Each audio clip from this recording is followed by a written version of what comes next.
Pro Motocross 2025, Eli Tomas, Hunter and Jett Lawrence, Jorge Praia, and more are coming back from injury. Defending champions Chase Sexton and Hayden Deegan are ready to go. All on SMX Insider.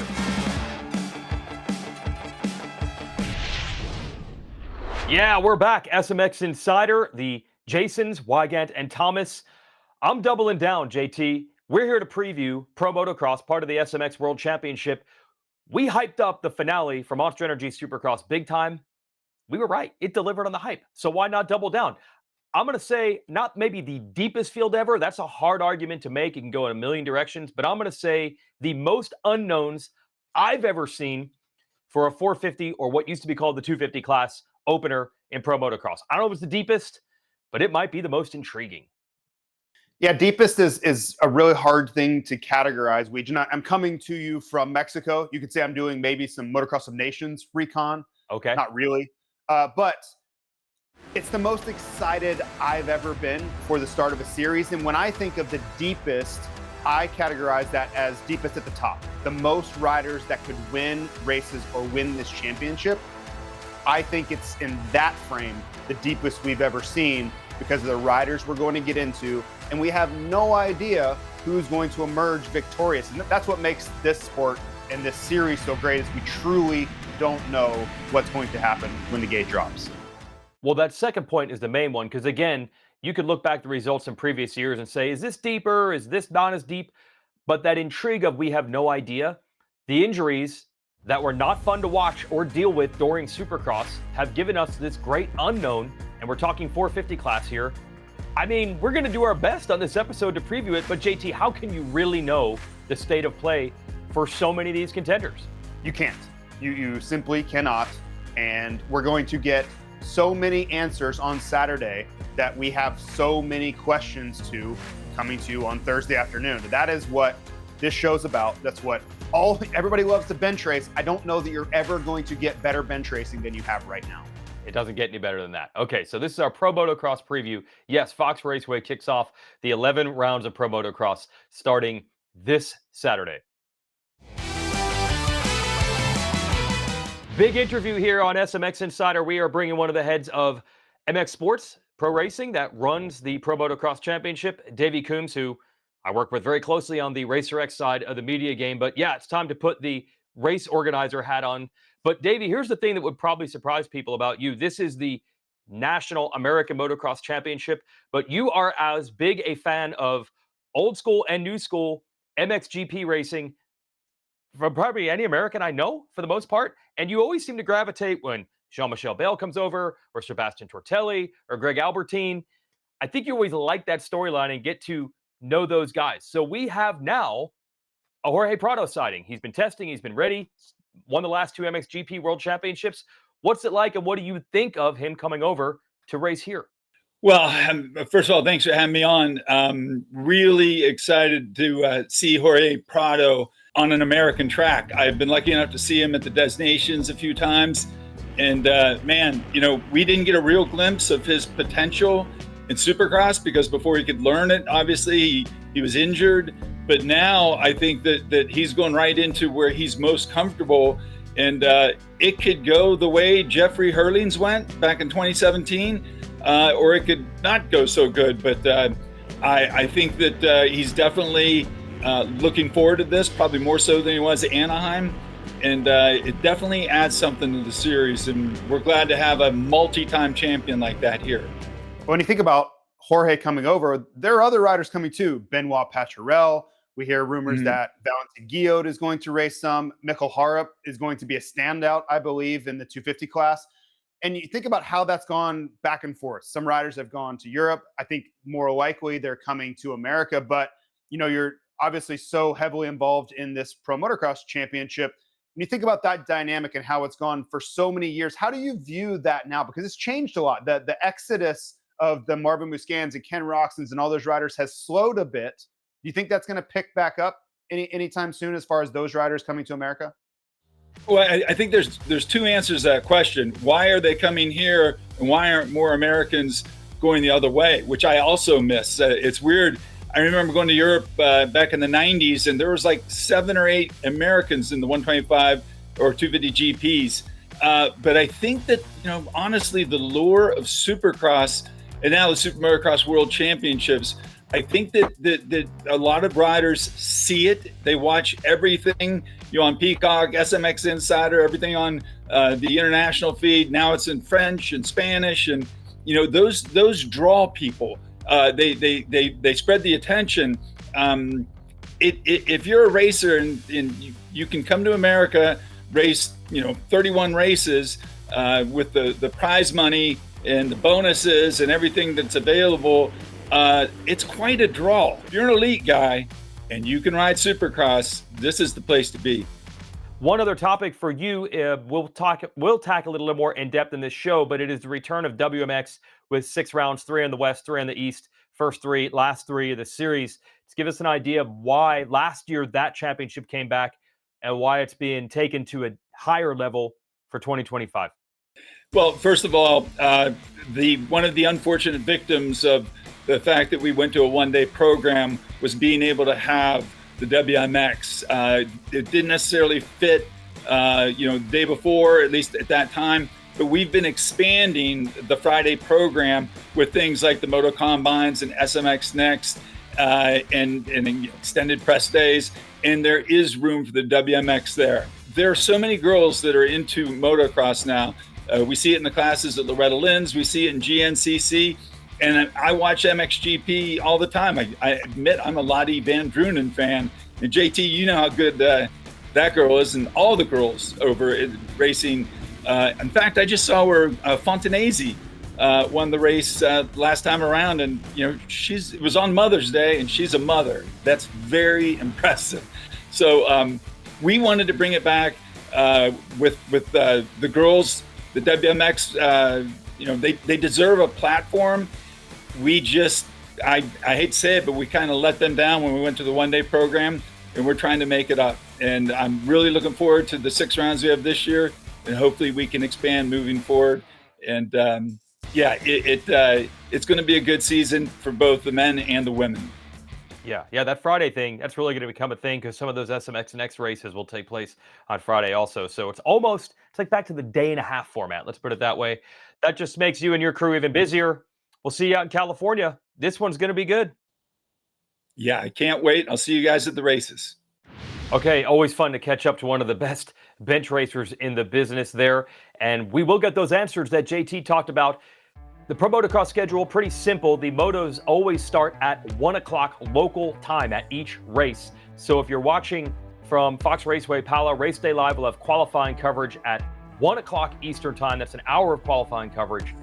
A pre-race show will take place at 3:30 Eastern, and the gate drops at 4 o'clock Eastern because it's 1 o'clock Western time, and that's when we see the races. As for this episode of the show, we're not just going to talk about all those riders coming back from injury in the 450 class. We'll talk about the Supercross 450 title contenders. How ready will they be for Pro Motocross? And of course, the 250 class led by last year's dominant champion, Hayden Deegan. Who could challenge him? Also, WMX, the women's class, makes a big return to the schedule this year. We'll get into all of it next. All right, let's get going now with the 30-second board, starting with that intrigue at the top. They are back. A lot of names coming off of injuries. That includes Eli Tomas, Jett Lawrence, Jorge Praia, Jason Anderson, Justin Barcia. It's a weird standard, JT, because Jett Lawrence has barely lost on a 450 outdoors ever. He's literally only lost 1 race.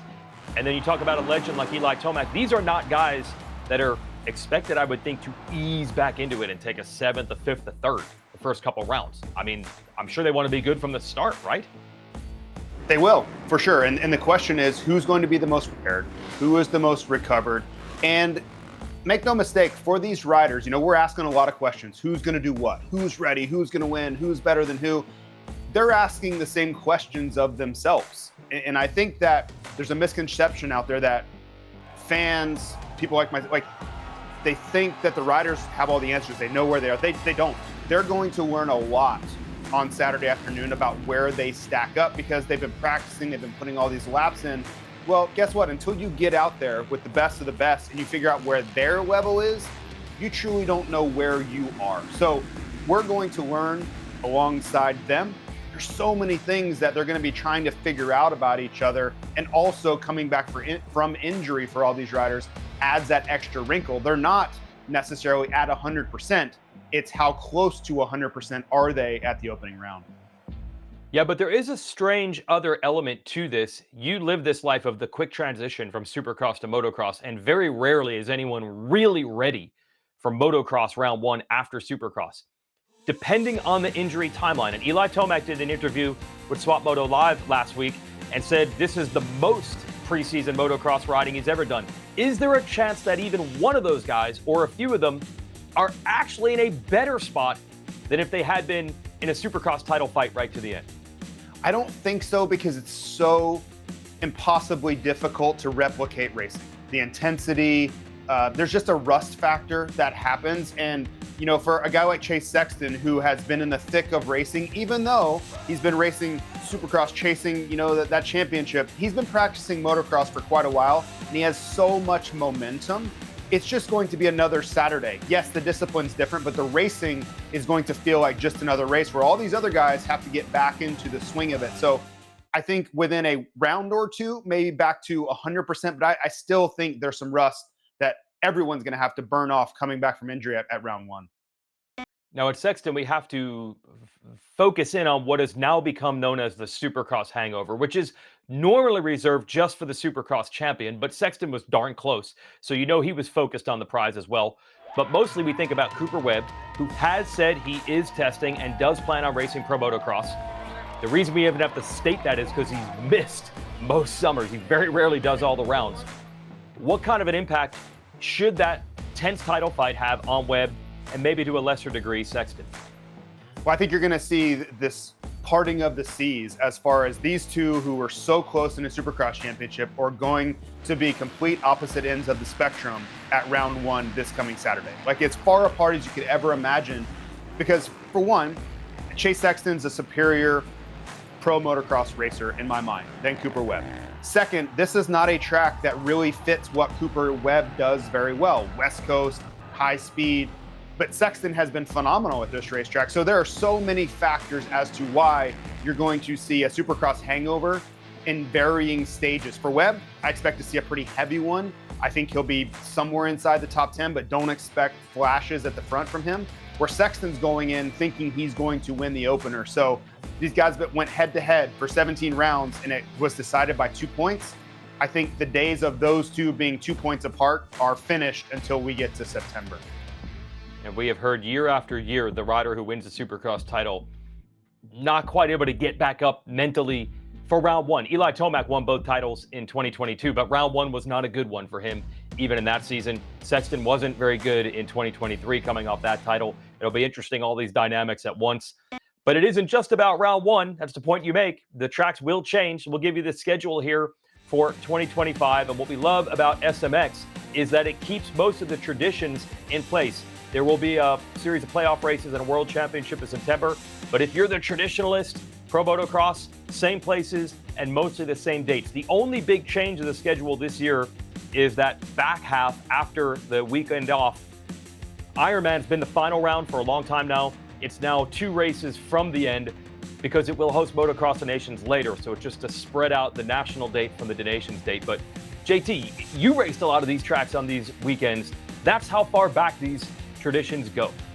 Yeah, I mean, people plan their vacations and their whole schedule for the summer around some of these races. Like, this is what makes up their summer. So it'll be interesting to see kind of some of the changes. We know Ironman's moving. Budds Creek will be the finale. But for the most part, we have a very similar schedule to what we've seen in the past. You're going to get all sorts of different terrains, all sorts of different weather, different climates, different areas of the country. And that's what makes this championship so difficult to win, is everything gets thrown at you from across every gamut. Okay, but for now, the focus will be on Fox Raceway at round one. JT, give us a tour of this track. Well, they did make some changes for 2025. One of the bigger jumps was taken out, and you're going to see some different twists and turns, but the same basic Fox Raceway layout is going to be there. And I don't even think that's the biggest challenge. I think this dirt and the high speeds of this track are the most challenging, especially for riders born on the East Coast. It is a very, very California type racetrack. It's going to get very hard and very slippery late in the day, has some elevation change. So you wonder why guys like Christian Craig have done so well here in the past. It is California in a nutshell, this particular racetrack. So what we see at the opener may not be what we see at every round moving forward. You just always have to keep that in mind with this particular racetrack. Yeah, the dynamic from track to track a lot bigger in motocross than it is with the man-made tracks in Supercross, which just makes a season and an individual race that much harder to predict. But we'll bring on the experts to try to do it. Alrighty, James Stewart, we have NXT Bets. The Pro Motocross season is upon us. Let's talk the futures bets, the championship odds. Man, James, we've had 5 different championship winners in the last 5 years. Pretty impressive. Coming into this year, the odds makers, they put some lines together, some interesting ones. Let's start with this. Jett Lawrence is the favorite to win at a minus 250. But James, they've got Chase Sexton at a plus 500. He is the defending champion, but he's not the favorite. What do you think about that? Well, I think it just shows you how much respect they have for Jett Lawrence. Even coming off the ACL injury, you know, the odds makers still got him as a favorite. And even if you just talk about this weekend going into Paula, he's never lost there. So I think the odds are maybe a little, you know, I would say back biased compared to the past. I would lean towards Chase Sexton. I mean, the guy figured out the Supercross. I mean, he's coming off some dominant wins. You know, he missed out the championship to Cooper Webb. But yeah, I think Chase will be better outdoors this year, even more than he was last year. So I can see why they got Jett Lawrence a favorite, but that Chase Sexton odds seems like a sneaky, pretty good bet right there. It does seem like a value. I mean, he finished out last year with 6 overall wins in the series. So I don't know. But James, let's talk about, got to be the sleeper pick here. And the odds makers, Jorge Praia, the odds makers put him at a plus 8,000 to start.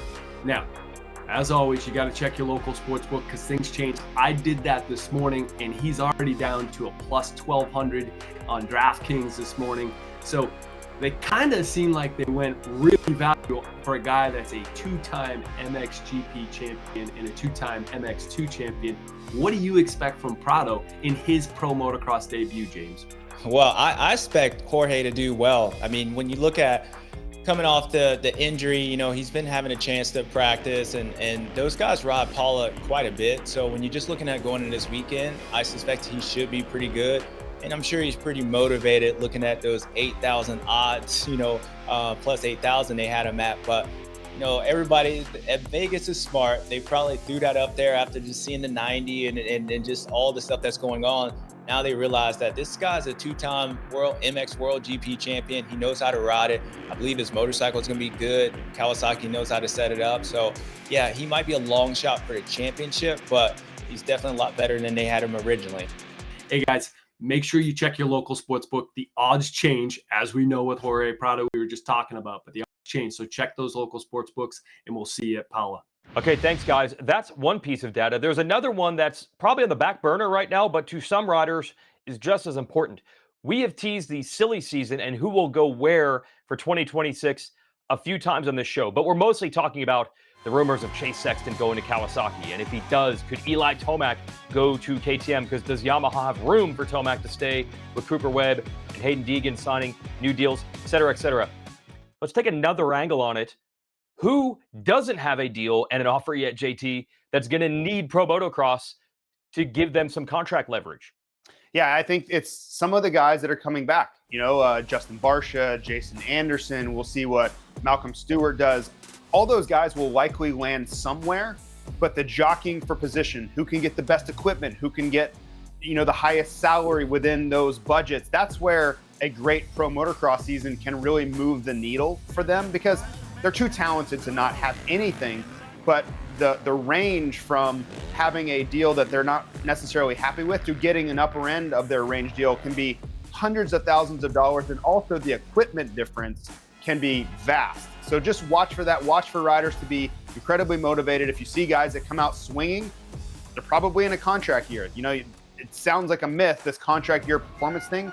It is a thing. Make no mistake about it. And I'm going to give two names in the 250 class that I think are in a similar situation. I think Garrett Marchbank's return to Monster Pro Circuit Kawasaki is a one-year deal, so he's got to get something either with them or someone else for next year. He was good in Supercross, but not an absolute slam dunk, so I think he's fired up. And Joe Shimoda, we've heard will he, won't he return to Honda. These are guys we know can podium and maybe win. They're going to need to, so watch them to be motivated for sure, especially in that 250 class, where all the hype we had at the beginning of this show, all the drama, the questions, that's all 450s. It sure seems like, JT, the 250s are a cut and dry story. Hayden Deegan dominated last year. Any reason to think he doesn't again? No, it's racing, and you don't want to assume anything, but make no mistake, Hayden is the favorite. He is the clear-cut favorite to defend this championship, and why wouldn't he be? He's won every championship the 250 class has to offer. He's two-time SMX World Champion. He won this series last year. He finally checked that Monster Energy Supercross box this year, and now he's going into the discipline where he excels. And, you know, we talked so much in 2025 in January about Hayden should probably dominate Monster Energy Supercross. We didn't necessarily get that, even though it was a 32-point margin of victory. I do believe this summer we are going to get Hayden Deegan domination. It doesn't mean he's going to go undefeated. It doesn't mean he's going to win every overall. I just think there will be moments where he's 30 seconds out front and we're like, oh yeah, he's a lot better than everybody, which is kind of what we've expected for all of 2025, but now we're going to actually get it.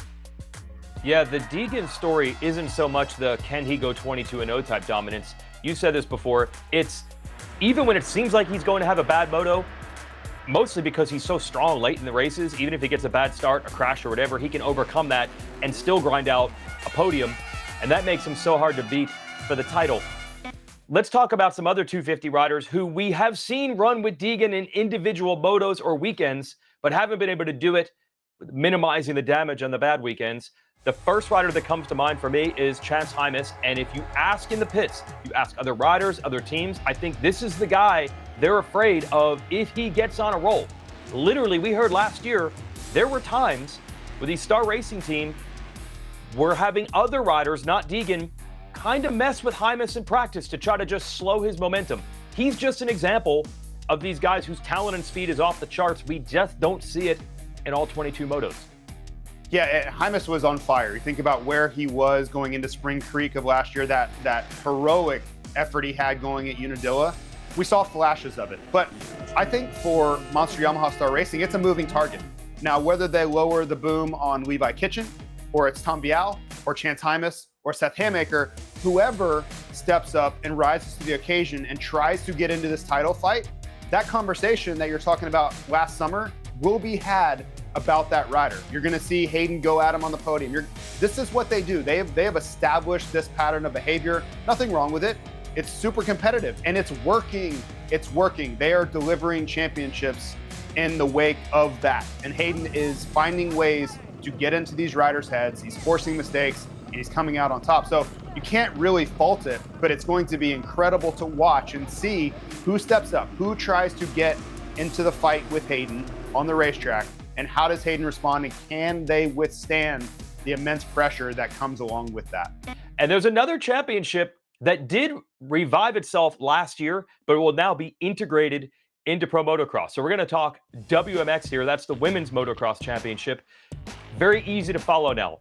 The first three and last three rounds of Pro Motocross will have WMX racing on Fridays. So it's a 6-round championship, and that means 3 in the West, 2 Californias, 1 Colorado, and then the Ironman Unadilla Budds Creek trio at the end. 6 races, 2 motos on Fridays. What's not to love here? No, it's going to be great. And if you followed along with the Oceania Cup that happened earlier this year, you're going to recognize names like Charlie Cannon and KK Nielsen and Wella Turner. There's some serious talent that's going to be showing up on Fridays and racing these events. So I think it's amazing and awesome that they're back. And also the young talent that is kind of converging at the same time for this return is going to make it a lot of fun. And we mentioned the last 3 rounds because the schedule flipped. We talked about earlier with Ironman not being the finale to set the stage for Motocross of Nations returning to the United States. Yeah, it's incredible that we sit here in May. We haven't started Pro Motocross, and I have so many people asking me at the races, emailing me about Motocross of Nations, and they just want a bench race.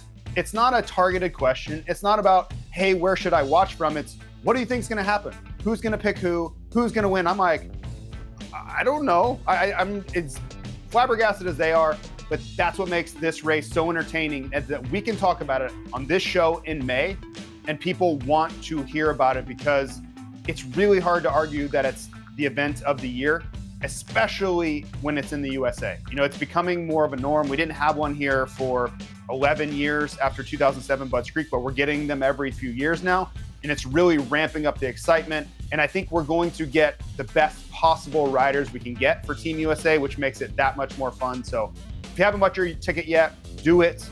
I don't know that anybody's ever been to this race and said, you know what, wish I hadn't gone to that. It's a home run every single time. And another one with SMX Next. This is what we used to refer to as the Moto Scouting Combines. It's now SMX Next Motocross. And we've already seen the fruits of that. Alexander Fedortsov is moving pro. He wins the SMX Next Supercross title in Pittsburgh, JT. He's moving up to pro. I've watched him ride motocross during the week. The speed is scary. Like, I don't know where they found this dude, but he is unreal. He didn't even ride a bike for a couple years when he was younger. He hammers down. He rides Saturdays and Sundays. He rides 7 days a week. But he's going pro. So that leaves the door open here for SMX Next. Yeah, I think there are a lot of young riders that would love to take up the mantle there. And you think about Enzo Timmerman and Landon Gordon and all these kids that we're becoming more and more familiar with. They're becoming superstars in their own right. Well, we're going to take it outside now. We're going to learn who has the speed for Pro Motocross, because I think we started to game out what it looked like in Monster Energy Supercross. This is going to be a totally different thing. And you know, we've had an opportunity to talk to these riders on Fridays at these races, and Supercross is still a new thing. You know, they spent their entire life riding motocross. They're going to be much more familiar, much more comfortable. So I'm curious to see who can really take advantage of that and who shows up at an SMX Next race that is a Pro Motocross race versus what we've seen for the calendar year of 2025 thus far. And here is when they will show up and where. There will be 3 of these events, SMX Next Motocross. Hangtown now on the schedule for that for the first time ever. And then Redbud and Ironman again. And you really want to watch these, which will also take place on Friday, just like WMX. I remember well, Redbud feels like 10 years ago. I think it was only 4. That was really Hayden Deegan's debut on a 250F with Monster Energy Yamaha Star Racing. He had been good as an amateur on mini bikes, but all of a sudden he jumped like 10 levels all of a sudden when he was on a Star Racing bike. And that's when I think most people said, oh, this is for real. So you want to be there when that moment happens, and it could happen as early as the Friday of Hangtown. SMX Facts time. We bring on statistician Clinton Fowler. Now, this is going to be intriguing. Jett Lawrence is coming off ACL surgery and a relatively short timeline. That might set up the scenario where he's just trying to get back into the racing thing. But your data for this particular track shows that's not the standard, just getting back into it for Jett at this track. The expectations are high from my point of view. He has gone 7 for 7 at Fox Raceway at Pala. Just absolutely incredible. In the 450s, he's won 4 of 4 motos in both the overalls. When you look at 2024, he went out and maybe the racing didn't show that he dominated, but the stats line does. He was fastest qualifier, fastest in both motos, led every lap. And JT, he hole shotted one of the 2 motos. So it seems like, yes, he's coming off a knee injury, but man, we're going to one of his best tracks, if not the best track for him all season. And JT, let's remember, there's a couple of other superstars in the past that came off an ACL injury. James Stewart in 2008, Ricky Carmichael in 2004. Both of those guys went 1-1 on their return. So JT, can Jett do the same thing as those guys? He can. To be fair, though, every track that Jett Lawrence gets on is one of his best tracks. Let's just start there. The kid doesn't have tracks that he doesn't ride well, but it's going to be fun to watch because I do think he'll be near the front. He's such a great starter, and he is so confident in his skills that I just think he'll find himself near the front. I just kind of want to see, is there any rust? Where's his racecraft at? Do we see any late moto fatigue, right? Coming, like, this is the biggest injury he's ever had. So we can't necessarily know how he's going to respond to it. So it's going to be the subtleties and the nuance are the questions. It's not going to be, is he fast? Can he run at the front? Like, I don't have any questions about any of that. It's, can Sexton outlast him with fitness? Like, just push him and push him and push him to where he can't, at minute 28, he can't go 100% anymore, because we've seen Sexton do that to him in the past, and Jett was able to hold him off barely, but he still was able to do that. I just don't know if Jett's all the way back to fitness where he can withstand relentless pressure like a Tomac or a Sexton or someone of that caliber can put onto him the whole time. There are some other things to watch, though, at this track, including Eli Tomac being back. And it seems like just yesterday that he was battling for a title at this track, but it's actually much longer ago than most people probably realize. Yeah, which surprisingly, it's been almost 3 years since Eli Tomac has won a Pro Motocross Outdoor National. And it was indeed at Fox Raceway at the last round of 2022, which is the time he won his last title. Now, JT, I look at it, he obviously came out on fire this year. He did win for the 11th consecutive year in Supercross with that win in San Diego, and he beat Jett Lawrence straight up in that race, which was pretty impressive. But man, he's only raced 2 times in the last 22 potential races, JT.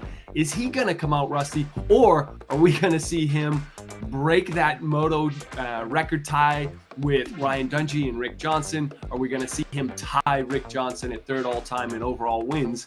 Maybe at Pala, or is it this season, JT? It's a great question. And I think Eli has the widest range for what we could see this weekend, because is he Budds Creek Eli, where he's just right outside the podium, you can see the flashes of it, but he's not quite there? Is it the SuperMotocross playoffs where he's trying to get race wins and we see the old Eli? Or is he San Diego Eli from earlier this very season, where he was the fastest racer on the planet, you could say, that day? I don't know. That's the question. I don't even know. When we talked about earlier in the show, I don't know if even Eli could answer that right now. He's not with certainty. He can't tell you exactly where he's at, because for one, he mostly rides alone, and he certainly doesn't get to practice with the likes of Sexton, Prado, and Jett Lawrence. So it's going to be a fact-finding mission for him on Saturday. He's going to do everything he can to be as ready as he can, but he's going to learn along with the rest of us on Saturday afternoon. Because of that injury in 2023, this was the battle. We wanted to see Jett Lawrence race Eli Tomac at this race 2 years ago. Finally, they will be in a Pro Motocross race on 450s on the same gate, which shockingly is yet to happen. So, geez, Clinton, there's so many ways we can slice the data heading into this round 1. It's really going to be fun on Saturday. It's going to be some great racing for sure, guys. Okay, this is great. There's not much more to do than get to the day where this actual race takes place. If you live outside the United States, shout out to the SMX Video Pass. There's a big discount going right now because it is halfway through the calendar racing campaign. So go to supermotocross.tv to sign up for that. If you're a Jorge Prado fan, if you live outside the United States, maybe you're a Lawrence fan from Australia, et cetera, et cetera. And of course, the racing is all live there, and inside the United States, it's all live. Peacock, we told you when it takes place. Every weekend, Pro Motocross, the gates drop at 1 o'clock Saturday afternoon local time. So that means the gates drop at 4 Eastern from Fox Raceway, round 1. We're going to be on the air a half hour before that with a pre-race show to hype this up even more. So make that 3:30 Eastern. Tune us in then. And qualifying coverage, race day live, 10 o'clock local. That's 1 o'clock Eastern. Kicks it all off. So join us at 1 Eastern. Now, JT, my question for you. When we're mega hyped for Anaheim 1 and Monster Energy Supercross, every rider tries to put a wet blanket over that and say, it's just round 1. It's a long season. And you know what? They're right. Look at what Anaheim 1 looked like this year and what Salt Lake City looked like. So we're going to be super excited about round 1. Should we try to not read into it too much, though?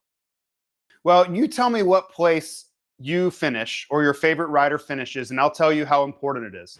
You have a really bad opener? Nope, we're just getting our feet wet. We knew this was going to be really tough. Come out and you go 1-1.